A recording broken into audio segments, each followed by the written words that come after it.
नए कृषि कानून से किसानों को आजादी मिलेगी। बिचौलियों की बेड़ियों से उसे आजादी मिलेगी अपनी मर्जी से ज्यादा मुनाफे की फसल बेचने की, ताकि देश का पेट भरने वाला अन्नदाता अपने और अपने परिवार का पालन पोषण के लिए किसी के सामने हाथ न फैलाए। लेकिन शायद ये बात उन किसान नेताओं को समझ नहीं आ रही जो अभी भी नए कानून के खिलाफ अड़े हुए हैं। उनमें से एक हैं राकेश टिकैत, जिन्हें नए कृषि कानून और किसानों की आजादी का कनेक्शन समझ नहीं आया, या फिर वो समझना नहीं चाहते।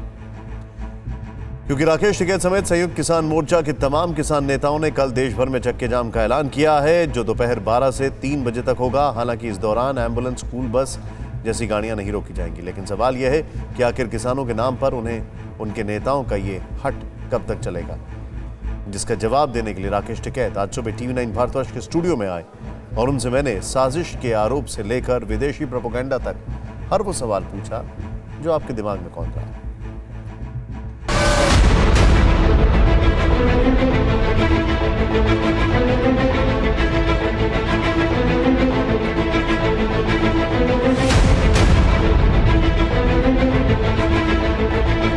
73 दिनों से कभी दिल्ली के बॉर्डर पर तो कभी किसान महापंचायतों में गरजने वाले राकेश टिकैत आंदोलनकारियों का पक्ष रखने और 26 जनवरी को दिल्ली में हुए उपद्रव के बाद उठ रहे सवालों का जवाब देने के लिए TV9 भारतवर्ष के दफ्तर में पहुंचे, जहां उनसे अब तक जो हुआ उस पर जवाब मांगा गया और अब आगे क्या होगा वो भी पूछा गया। सबसे पहले मेरा सवाल यह है जी, ये बताइए कि अब 6 फरवरी को क्या होने वाला है? नहीं 6 फरवरी को तो बहुत इस तरह के प्रोग्राम हुए पहले भी। पहले प्रोग्राम क्या होते थे कि रास्ते जाम होते थे, लोग रास्ते जाम करते थे, कॉल दे दी, कंट्रोल किसी का होता नहीं था और दे दी ना, उनको खोलने का कोई टाइम था। हम कॉल देते हैं, हमने कहा कि 3 घंटे रास्ते जाम रहेंगे 11 बजे से 2 बजे तक। उसमें एम्बुलेंस, स्कूल, शादी, ये सब उसमें फ्री रहती है।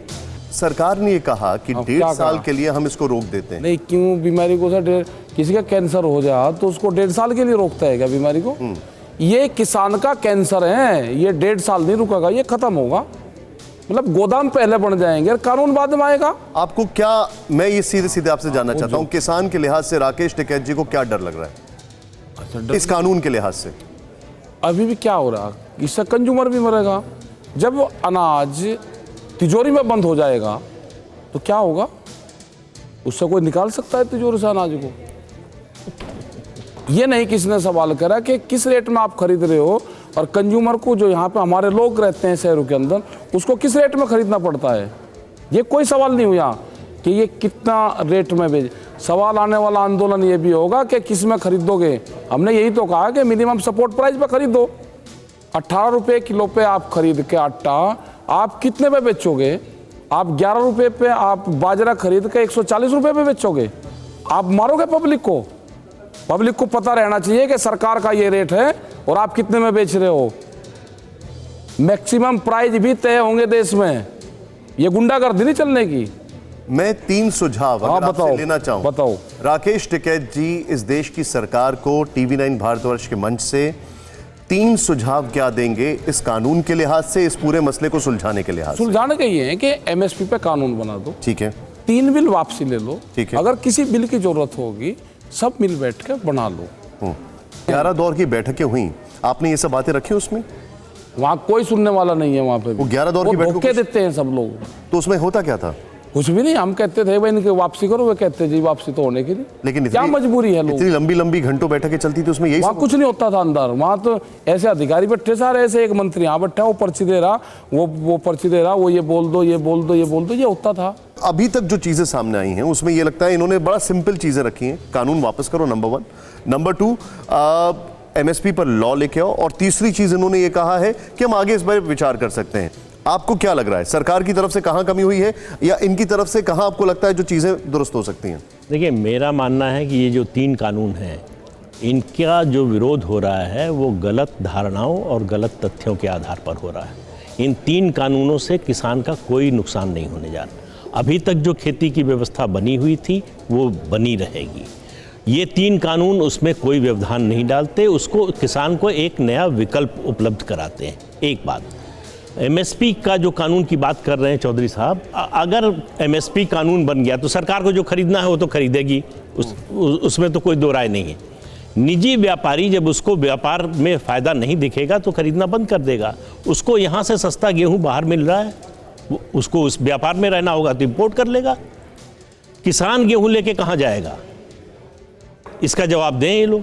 राकेश जी, बड़ा बड़ा लॉजिक। हाँ, जब तो हम कह रहे मतलब किसान की चीज सस्ती बिकेगी, क्या वो सस्ता बेच रहा है उसको ना करे ना वो व्यापार, वो दूसरा कर लेगा। किसान अपने वो तो इंतजाम कर लेगा, किसान क्या करेगा? हम ये किसान सस्ते में नहीं बेचेगा, किसान ये करेगा। क्या करेगा? नहीं, राकेश जी एक मिनट यहाँ पर नहीं। राकेश जी इन्होंने क्या बोला वो अलग है। देखिए उनका ये कहना, मैं आपको एक बता, उन्होंने ये कहा अगर एमएसपी का कानून आ गया, अगर जैसे आपने कहा हमने मान लिया एमएसपी का कानून आ गया, एमएसपी का कानून आने के बाद अगर वो मिनिमम सपोर्ट प्राइस पर किसान के पास कोई चीज है वो बेचना चाहता है, सरकार ने तो खरीद लिया, लेकिन जो प्राइवेट बायर है वो खरीदने से मना कर देता है। क्यों? क्योंकि उसको लगता है वो दाम भी बहुत ज्यादा हो गया और मैं इतना कर नहीं पाऊंगा, वो बाहर से ले लेगा। फिर आप क्या करेंगे? फिर किसान, लेकिन फिर वही वेस्टेज होगी। अरे क्यों होगी भाई, उन दोनों आज नहीं हो रही हमारी वेस्टेज, आज भी तो हो रही है। राकेश जी बहुत तेजी से मैं आपसे कुछ सवाल दूंगा। आप 2018 में ट्रैक्टर रैली लेकर आए, कोई उत्पात नहीं हुआ। ये हमने जो देखा ये अपने आप में अप्रत्याशित था, ये आपको हैरान कर गया। आपको क्या लगता है ये किसकी वजह से हुआ?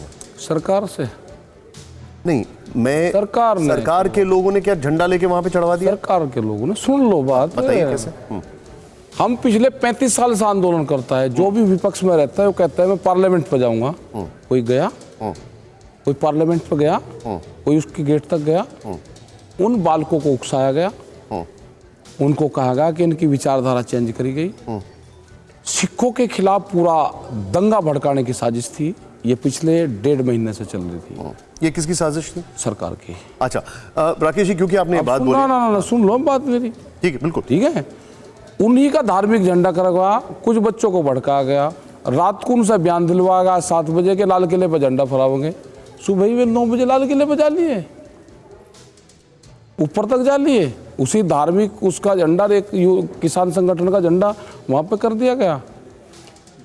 जिस दिन जांच होगी इस सारी चीजों की, उस दिन ये कठगड़े में खड़े होंगे। ठीक है, आपने इसका जवाब दे दिया। बकायदा आप क्योंकि एक देसी और एक किसान इंसान हैं, आप जमीन से जुड़े हुए आदमी हैं, इसलिए शायद आप सोशल मीडिया वगैरह पे बहुत एक्टिव नहीं रहते। और मैं चाहता भी नहीं हूं आप एक्टिव हो, आप देश में किसानों के साथ रहें, वो ज्यादा बेहतर है। लेकिन बकायदा पूरा ट्रैक डाउन किया जा रहा है। एक महिला है ग्रेटा थनबर्ग, यंग लड़की है, उसने गलती से ट्वीट कर दिया, पूरा ट्रैक डाउन किया गया। सिख फॉर जस्टिस जो खालिस्तान मूवमेंट को बढ़ाता है, पोएटिक जस्टिस जो कनाडा का ऑर्गेनाइजेशन है, उसने आस्क इंडिया वाई कैंपेन में पैसा लगाया, उसको आगे बढ़ाया और उसने यहां पर पैसे के जरिए, और इसका मैं सबसे बड़ा उदाहरण आपको देना चाहूंगा, जो 26 जनवरी यहां पर हुई, ठीक अगले दिन, क्योंकि अमेरिका में तो अगले दिन सुबह होती है, न्यूयॉर्क में खालिस्तान समर्थक झंडों के साथ बहुत बड़ी रैली निकाली गई। आपको नहीं लगता है कि ये मामला इसमें और दिल्ली पुलिस बता चुकी थी, ट्विटर को ट्रैक किया गया कि इसमें विदेशी ताकतें भी इन्वॉल्व हैं? कोई नहीं हिंदुस्तान के झंडे की तरफ या हिंदुस्तान की तोड़ने की कोई कोशिश ना करे। यहाँ पे किसान हैं सब, ये धार्मिक उस पर नहीं बटेगा, ये किसान है सारे। किसान के हाथ में या तो हल होता है या ट्रैक्टर होता है, लाठी लेकर वो चलता है। जो तलवारें बांधी गई दिल्ली पुलिस के ऊपर, आपको लगता है वो नहीं? वो हम उसका समर्थन नहीं है, जिसने वो करा है वो पूर्ण रूप से गलत करा है। लेकिन 20 लाख आदमी नहीं थे में, वो 20 लाख आदमी और 3 लाख से ज्यादा ट्रैक्टर लेके किसान दिल्ली के सड़कों के चक्रव्यूह में फंसाया गया, और वे कुछ लोग वहां पे सब मान ली मैंने आपकी बात। लेकिन जो एविडेंसेस, जो सबूत सामने आ, उनके खिलाफ कार्रवाई होगी, उसके हम समर्थन थोड़ा है। आप फिर से बातचीत के लिए तैयार हैं? हमने तो उसी दिन से कह रहे हैं कि बात बिना कोई समाधान नहीं है। भाई बात तो करो, सरकार कहाँ है? मतलब राकेश टिकैत TV9 भारतवर्ष पर हैं, राकेश टिकैत जी कह रहे हैं हम बातचीत के लिए तैयार हैं, बातचीत करो। तो सारी कमेटी का ये है कि बात तो होनी चाहिए ना, बात अच्छा तो हो, बगैर बात के क्या समाधान निकाल लोगे?